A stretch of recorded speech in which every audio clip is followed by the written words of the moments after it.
It went on like that for some time. Talon couldn't really keep track of how long. He was far too busy evading for his life. Again and again, the creature would lunge and slash at him, try to sink its teeth into him. The area they were fighting in began to look like a real battlefield, covered in craters and slash marks. How much longer? Talon thought to himself. How much longer is this going to last? It can't be much longer. It has to be reaching its limit, he thought. Truth being that Talon was reaching his limit. Talon had been fighting so long and using his dragon's breath so much. He was completely exhausted.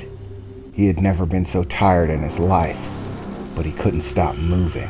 Otherwise, this thing would catch him. "You know, you're really not very smart," he heard a voice announce, immediately knowing who it was. There the doppelganger stood in the middle of the conflict, the monster completely ignoring it, of course, as Talion ran about, fleeing for his life, trying to fend it off until the time limit was hit. "You really haven't noticed it yet, have you?" the doppelganger said. Notice what? Talion thought. What exactly am I supposed to notice? "Well, since you're not smart enough to figure it out on your own, I might as well tell you," the doppelganger said, smiling. "The time limit.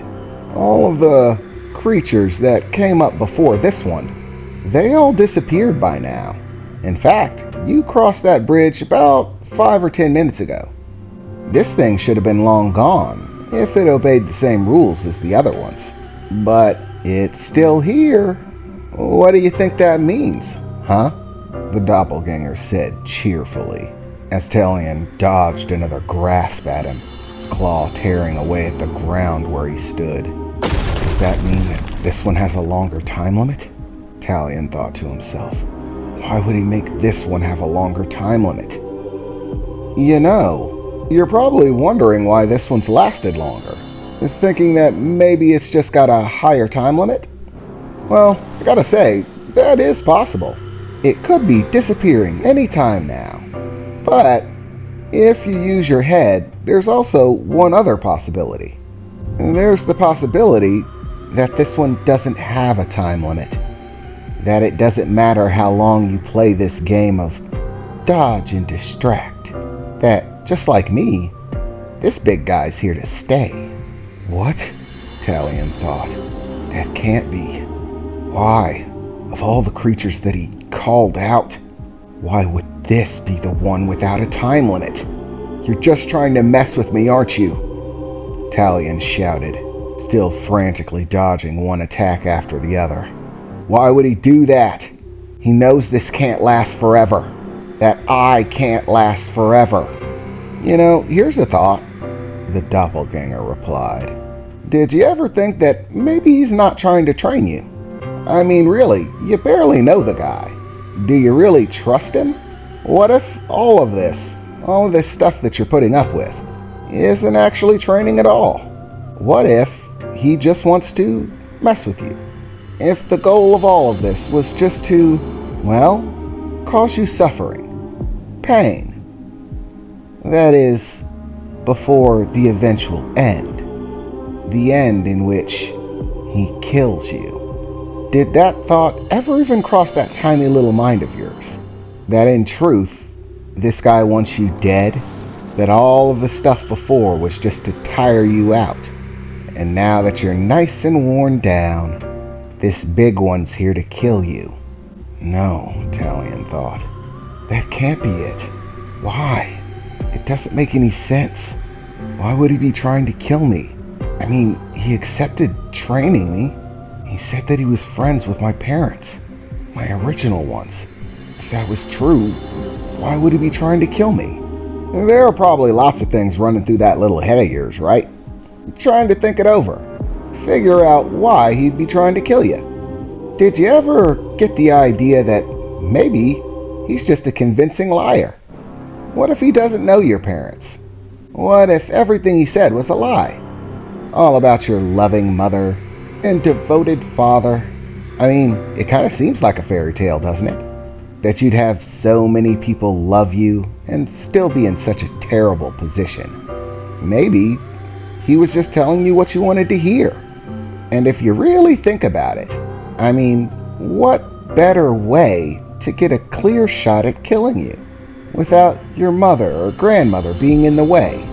Just convince them that it's training, that he's taking you out to teach you, and then just kill you instead.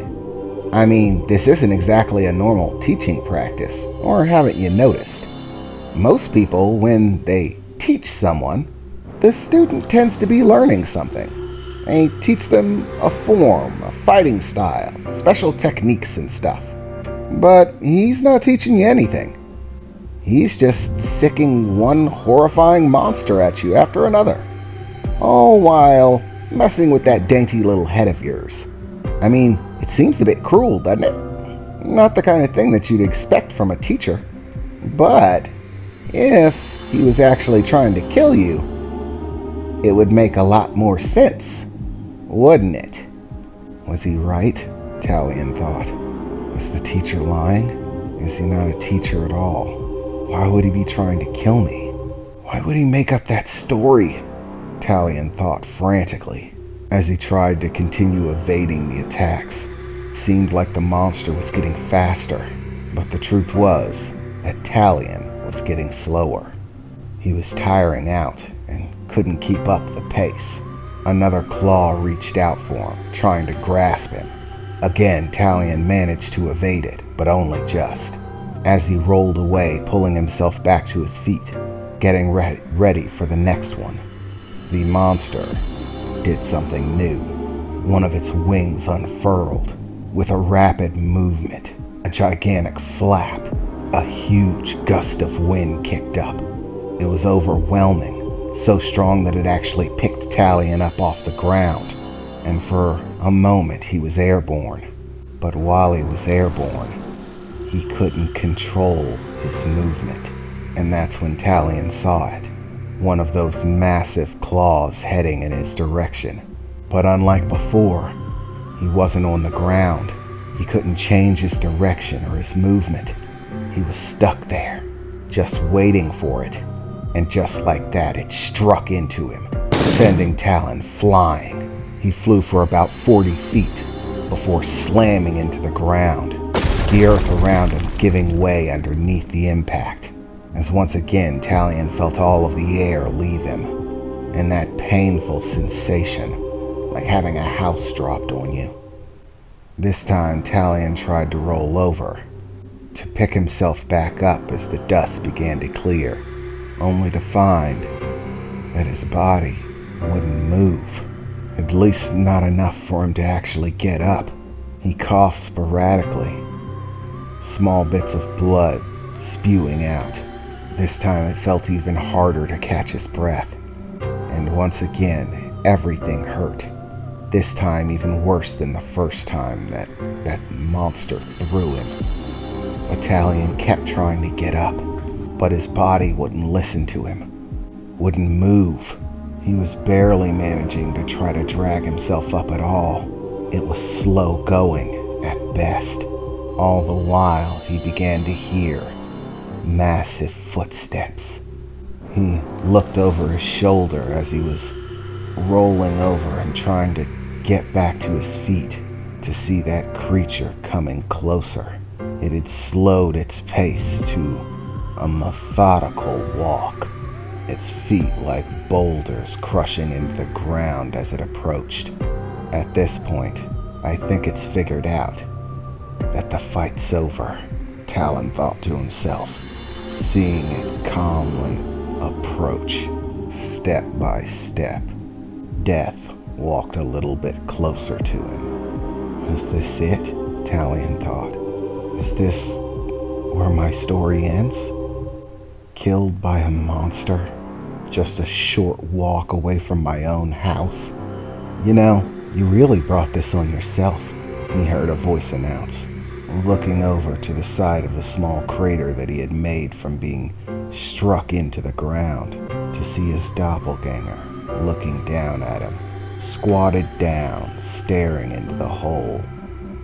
His elbows on his knees, his hands cradling his head as he stared down with a smile. If only you had been, well, worth something.